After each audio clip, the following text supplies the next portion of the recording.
Padrone è qui, è rientrato, vice segretario generale dell'UGL, Polizia e Sicurezza, è stato ad Amatrice, lo abbiamo detto, insomma quel viaggio in bicicletta iniziato da Pordenone e conclusosi poi nella piazza del Vaticano, piazza San Pietro, però c'era questa appendice ad Amatrice.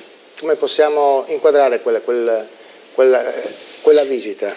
Intanto grazie da parte di tutti per averci seguito. E il discorso di Amatrice, l'avete sentito anche da chi mi ha preceduto, è una situazione abbastanza difficile perché, come dicevo già l'altro giorno, fa molto freddo, già fa molto freddo. Io sono andato a trovare poi i volontari del Friuli Venezia Giulia della Protezione Civile che la seguono via web e che la ringraziano. E ho detto loro che lei sarebbe andato, ho proceduto questa notizia.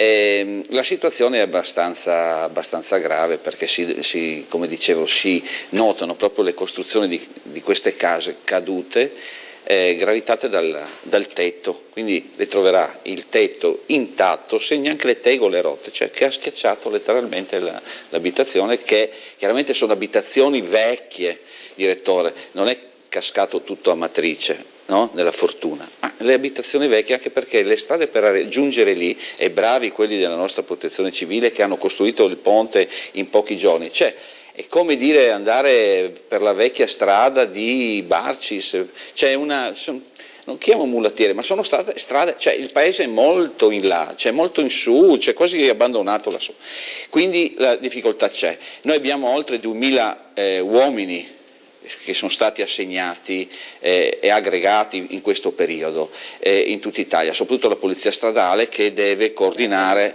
proprio questa viabilità e con le difficoltà, tra l'altro vanno a mangiare anche nella tenda proprio gestita dai volontari della Protezione Civile del Friuli Venezia Giulia.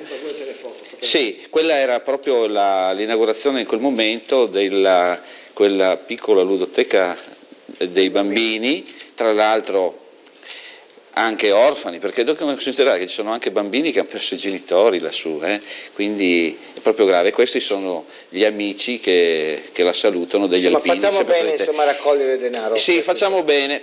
Il discorso che volevo dire io, basta che, allora, questo prefetto, capo della polizia Gabrielli, tanto di cappello perché ha inviato una circolare a tutte le questure d'Italia per il personale che ha parenti o comunque della zona per essere assegnato definitivamente lì in quei posti, perché abbiamo 2000 poliziotti, tra poliziotti, carabinieri, guardia di finanza, sono aggregati lì. Se uno di Amatrice e opera a Pordenone può essere trasferito. Sì, può essere, basta, perché la piccola differenza, e chiudo, che non succeda come è successo all'Aquila, dove 5 poliziotti avevano denunciato direttamente al prefetto la situazione grave in cui vivevano, perché lì vai, dormi in tenda, e sono stati puniti tutti e 5, poi insomma... Vabbè, capita.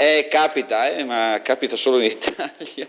Grazie, Raffaele Padrone, grazie. Allora, volevo segnalare